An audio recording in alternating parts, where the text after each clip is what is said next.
నా మాటకు విలువివ్వని మనుషులకు ఈ ఇంట్లో స్థానం లేదు. విలువలు మిగలని చోట స్థానం నాకు అవసరం లేదు. బొమ్మరిల్లు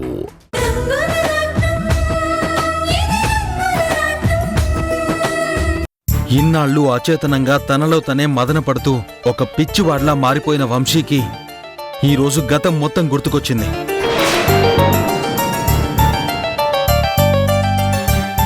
వంశీ మామూలు మనిషి అయ్యాడు.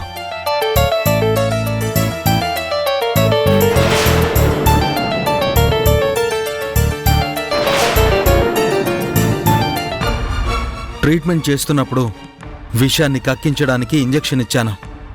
వంశీకి అప్పుడే తెలివొచ్చింది. సీతని చూసి గుర్తుపట్టాడు. నీకేం కాలేదు కదా అని కూడా అడిగాడు. తను ఇంకేదో మాట్లాడబోతూ ఉంటేనే ఇంజెక్షన్స్ వల్ల తను మళ్లీ మత్తులోకి జారుకున్నాడు. ఈ ఒక్క మాట చాలు వంశీ మళ్లీ మామూలు మనిషి అయ్యాడు అని చెప్పడానికి. గుళ్ళో కూడా ఇదే జరిగింది సార్. పాముని మేమెవరూ చూసుకోలేదు, తనే చూశాడు. నన్ను పేరు పెట్టి పిలుస్తూ గట్టిగా అరిచాడు. మేమంతా తేరుకునేలోగా నన్ను కాపాడాలని తనే పాముని పట్టుకున్నాడు. అప్పుడది కాటు వేసింది. చేసిందంతా చేసి సిగ్గు లేకుండా మళ్ళీ ఎలా చెప్తుందో చూసారా డాక్టర్? షడప్ సమంత. అక్కడ సీత ప్రమేయం ఏమీ లేదు. ఇదంతా అనుకోకుండా జరిగింది. వంశీ బావుండాలని, తను మళ్ళీ మామూలు మనిషి అవ్వాలని అందరికన్నా ఎక్కువగా సీతే కోరుకుంది. అందుకే ఆ దేవుణ్ణి కరుణించమని గుడికి తీసుకెళ్ళింది. దేవుడే కరుణించాడు. వంశీని మామూలు మనిషిని చేశాడు. ఇన్నాళ్ళు ఏ మెడిసిన్స్కి స్పందించని వంశీ సీతకి ప్రాణం మీదకి వచ్చేసరికి మాత్రం తను తేరుకున్నాడు. తెలివి తెచ్చుకున్నాడు. తెలివిగా సీతని కాపాడుకున్నాడు. వంశీని పాము కాటేయడం బాధనిపించే విషయమైనా ఈ బాధలో కూడా ఒక ఆనందం ఏంటంటే మళ్ళీ వంశీ పాత వంశీలా మామూలు మనిషి అయ్యాడు. ముందు అది నువ్వు తెలుసుకో. డాక్టర్, నేను వంశీని చూడొచ్చా? అప్పుడే వద్దు. తనకి చాలా పవర్ఫుల్ ఇంజెక్షన్ ఇచ్చాను. దానివల్ల తను మత్తులో ఉంటాడు. నువ్వు వెళ్ళి ఏం మాట్లాడినా, ఆనందంతో నువ్వు తనని ఏమి ఇబ్బంది పెట్టినా అతనికి మంచిది కాదు. ఒక 2 గంటల్లో స్పృహలోకి వస్తాడు. అప్పుడు వెళ్ళి మాట్లాడు. అంతవరకు డిస్టర్బ్ చేయొద్దు.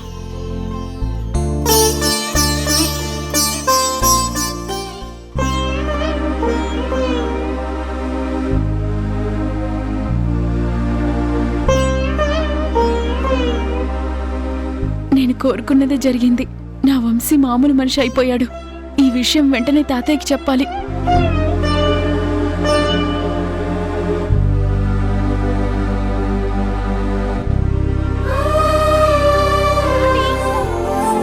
తాతీ, గ్రానీ, తాతీ, తాతీ, రండి ఫాస్ట్గా.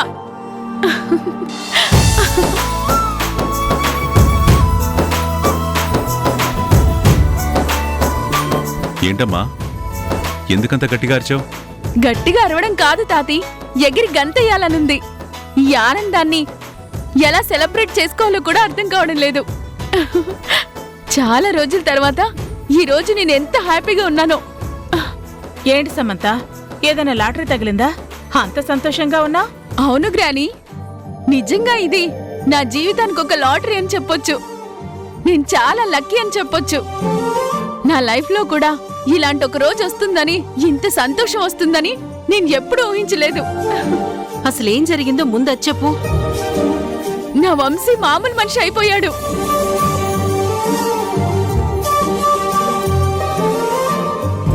వంశీ మళ్ళీ నార్మల్ స్టేజ్కి వచ్చేశాడు. ఇన్నాళ్ళు వంశీ అందరిలోనే ఉన్నా గాని అచేతనంలోనే ఉన్నాడు. ఎవరిని గుర్తుపట్టకుండా మౌనంగా పిచ్చివాళ్లా అయిపోయాడు. ఇక వంశీ ఎప్పుడు బాగుపడడేమోనని నేను కూడా ఎన్నోసార్లు బాధపడ్డాను. అలాంటి వంశీ మళ్ళీ కోలుకున్నాడు. మామూలు మనిషి అయ్యాడు. ఏంటమ్మా నువ్వనేది? ఇంత మంచి శుభవార్త నీకెలా తెలిసింది? ఏముంది తాతీ, ఈరోజు ఆ కళ్యాణ్ వర్షలకి పెళ్లి పనులు మొదలు పెట్టడానికి విఘ్నేశ్వరుడికి బియ్యం కడుతున్నారని నేనక్కడికి వెళ్ళాను. కాని వర్ష వంశీని తీసుకొని గుడికి వెళ్ళిందంట. అక్కడే వర్షాని పాము కాటు వేయబోతే వంశీ కాపాడాడంట. ఆ క్రమంలో వంశీ మళ్ళీ నార్మల్ స్టేజ్కి వచ్చేశాడంట.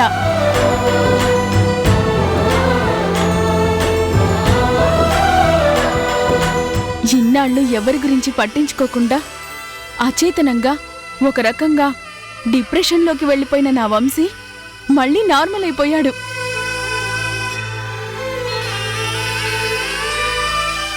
ఇప్పుడు వంశీ హాస్పిటల్లో ట్రీట్మెంట్ తీసుకుంటున్నాడు. నిజంగా ఇదెంత పెద్ద శుభవార్తో చూసావా? వర్షని కాపాడబోయి వంశీ మామూలు మనిషి అయిపోయాడు. అదే వర్ష మూలంగా వంశీ అలా అయిపోయాడు అని అందరూ వర్షాన్ని తిట్టుకున్నారు.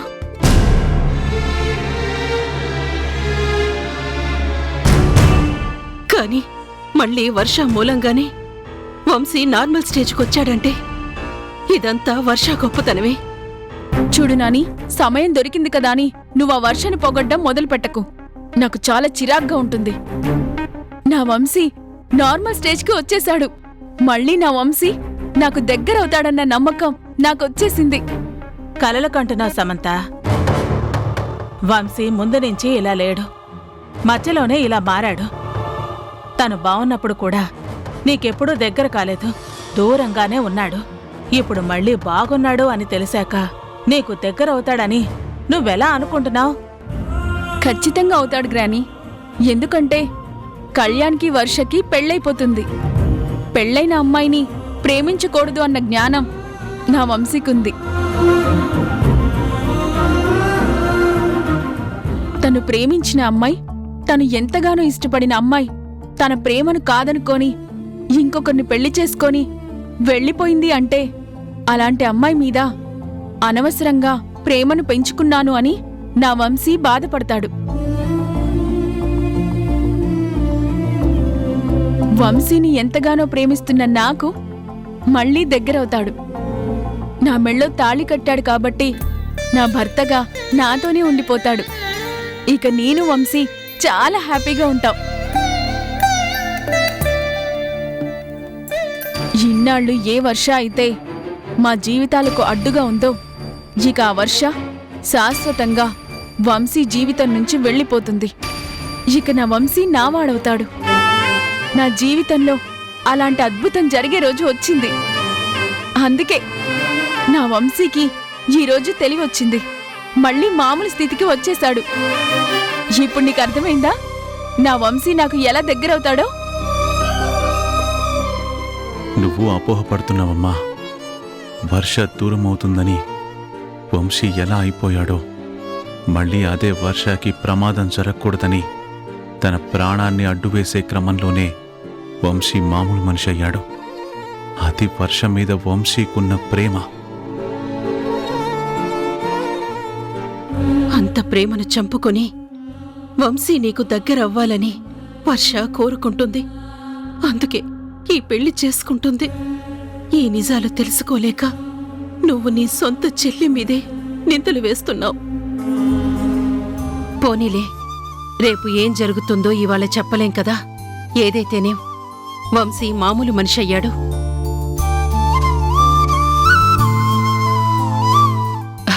అది నిజంగా ఆనందించవలసిన విషయమే. వర్షాకి ఏమీ కాకుండా వంశీ ఎప్పుడూ కాపాడుకుంటాడని మరోసారి నిరూపణ అయ్యింది. వర్ష, వంశీ ఇద్దరూ బాగున్నారు. అది నాకు చాలా సంతోషంగా ఉంది. నాని, వాళ్ళిద్దరూ బాగుండడం కాదు, మేమిద్దరం తొందరలోనే ఒకటవబోతున్నాం. దానికి సంతోషంగా ఉండు. వర్షాకి కళ్యాణ్కి పెళ్ళైపోతే సమంత చెప్పినట్టు వంశీ నిజంగానే ఇక్కడికొస్తాడు. సమంత, వంశీ ఒక్కటైపోతే అప్పుడు ఈ ఇంట్లో నా పట్టు ఎలా ఉంటుంది? ఈ సమంత పిచ్చిది కాబట్టి నేను చెప్పినట్టల్లా ఆడుతోంది. అందుకే ఈ ఇంట్లో నా ఆటలు సాగుతున్నాయి. అది జరగని క్షణం నా కల కలగానే మిగిలిపోతుంది. అలా ఉండకూడదు. ఏం చేయాలి?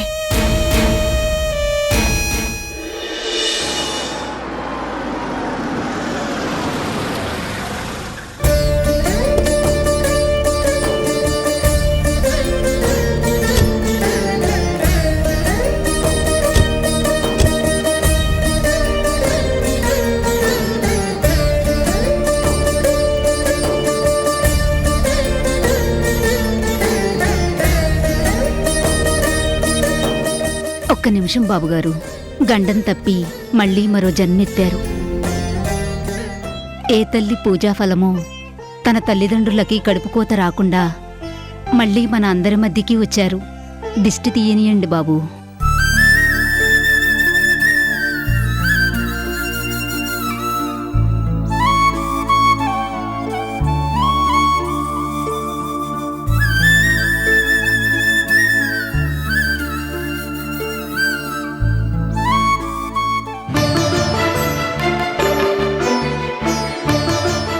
అమ్మ సీత, ఈరోజు మీ ఇద్దరికి పెళ్లి పనులు ప్రారంభించడానికి, వినాయకుడికి బియ్యం ముడుపు కట్టడానికి పూజ చేద్దాం అనుకున్నాం కదా. కానీ నువ్వు గుడికి వెళ్ళావని తెలిసి మేమందరం నీకోసం ఎంతో ఎదురు చూస్తున్నాం.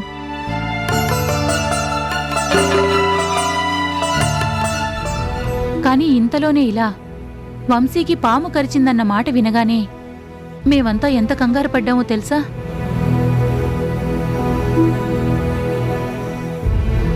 అనసూయ, అబ్బాయికి ఏం కాలేదు కదా. ఎలా వెళ్ళారో అలాగే ఇంటికి వచ్చేశారు కాబట్టి ఇంకా ఆ విషయాన్ని మర్చిపోండి. ఎవరికి ఏ కీడు జరగకుండా ఆ దేవుడే కాపాడాడు.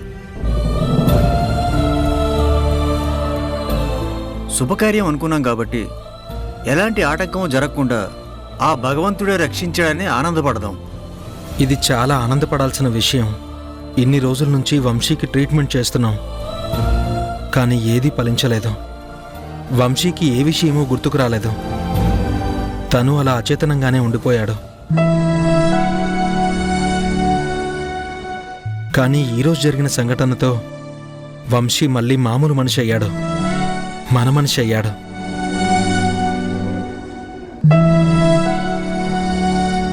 వంశీ, నీ చేతుల మీదుగా మా పెళ్లి జరిపిస్తానని మాటిచ్చావు.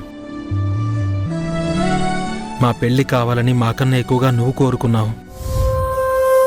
సీత మనసును నేను గెలుచుకోవడానికి, సీత ఈ పెళ్లి కొప్పుకోవడానికి ఎన్నో సలహాలు నువ్వే ఇచ్చావు. దగ్గరుండి మా పెళ్లి జరపాల్సిన నువ్వు ఎవరికీ చెప్పకుండా వెళ్ళిపోవడం ఏంటి? కానీ నువ్వు అనుకోని పరిస్థితుల్లో మళ్ళీ మాకు కనిపించడం ఏంటి?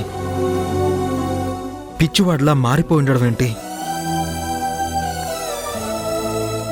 ఆ రోజే నిర్ణయించుకున్నాను, మా పెళ్లి సమయానికి నిన్ను మామూలు మనిషిని చేయాలని. సీత కూడా అదే మాట చెప్పింది. తన మెళ్ళో నేను తాళి కట్టే సమయానికి నవ్వుతూ నువ్వు ఎదురుగా ఉండాలని, మనస్ఫూర్తిగా అక్షింతలు వేసి ఆశీర్వదించాలని చెప్పింది. సీత కోరిక ఫలించింది, నా కల నెరవేరింది. నువ్వు మళ్ళీ మామూలు మనిషి అయ్యావు.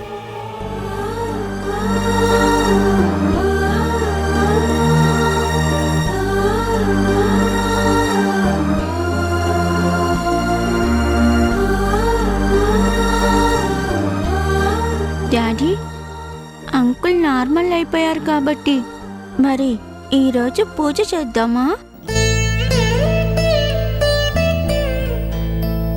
అనుకున్న ముహూర్తం దాటిపోయింది కదా, మరి ఇప్పుడు పూజ ఎలా అవుతుంది?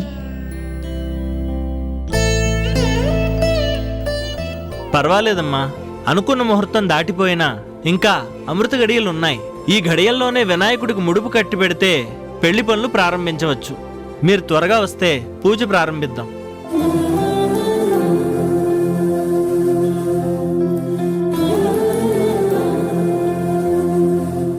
ఏంటి సీత, అనుకున్నట్టే ఈ పూజ జరగాలి కదా.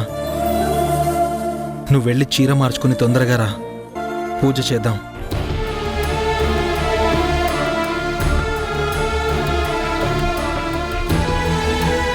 వంశీ, నేను డ్రెస్ మార్చుకుని వస్తాను.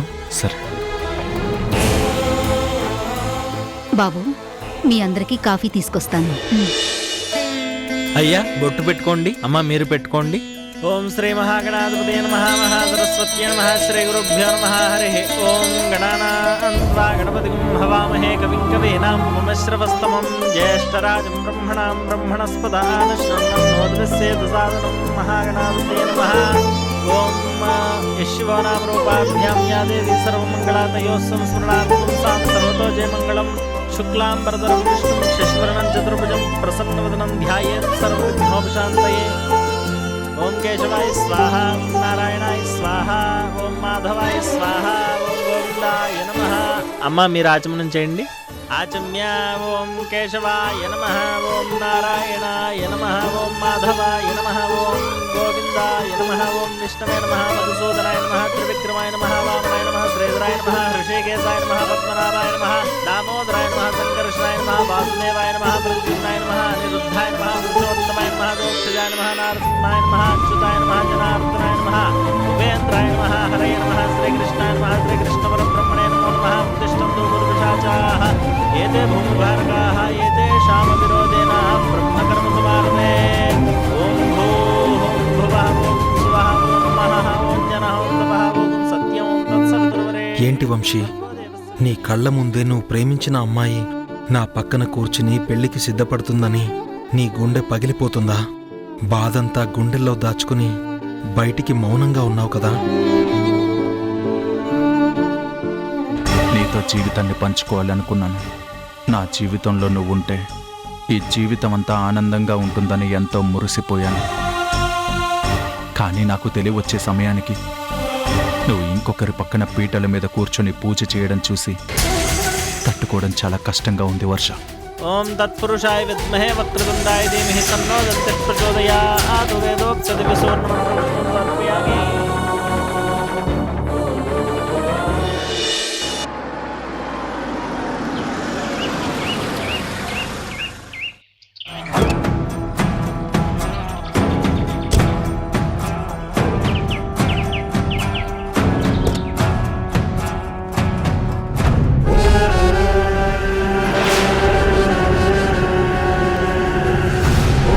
ఇదే ఇల్లు మేడం.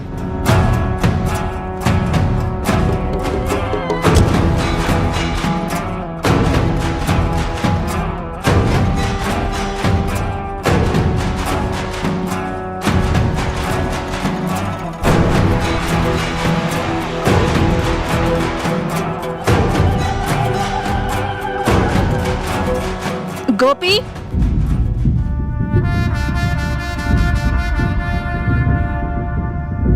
గోపి, గోపి.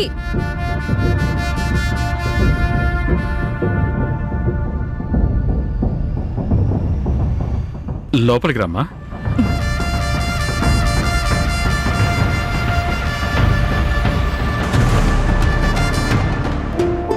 నమస్తే. నమస్తే అమ్మా. నమస్తే. నమస్కారం. నమస్తే. నా పేరు హారిక అండి. జిల్లా కలెక్టర్ని. మిమ్మల్ని చాలా కాలం నుంచి కలవాలనుకుంటున్నానండి. ఇప్పటికి ఇలా అవకాశం వచ్చింది. మా డాడీ మీకు తెలుసా? చాలా బాగా తెలుసు. మరి తెలిస్తే మా డాడీ పేరు పిలవకుండా గోపి అని ఎందుకు పిలిచారు? గోపి నేను సివిల్స్ చదువుతున్నప్పటి నుంచి ఫ్రెండ్స్. మీ గోపి అంటే నాకు చాలా ఇష్టం. గోపి మాట, తీరు, పద్ధతి అన్నీ నాకు చాలా నచ్చేవి. చాలా తెలివైన అబ్బాయి. ఎప్పుడు చదువు అంటూ ఉండేవాడు. సివిల్స్ టాపర్ అవ్వాలని, ఫస్ట్ అటెంప్ట్లోనే కలెక్టర్ అవ్వాలని గోపి నా దగ్గర ఎన్నోసార్లు చెప్పాడు.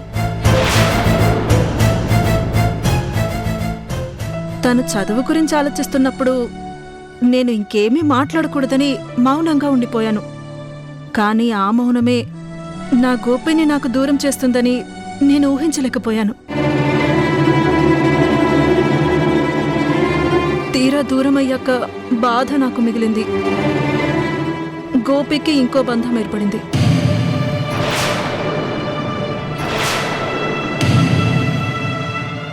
బాధపడాల్సిన అవసరం లేదమ్మా.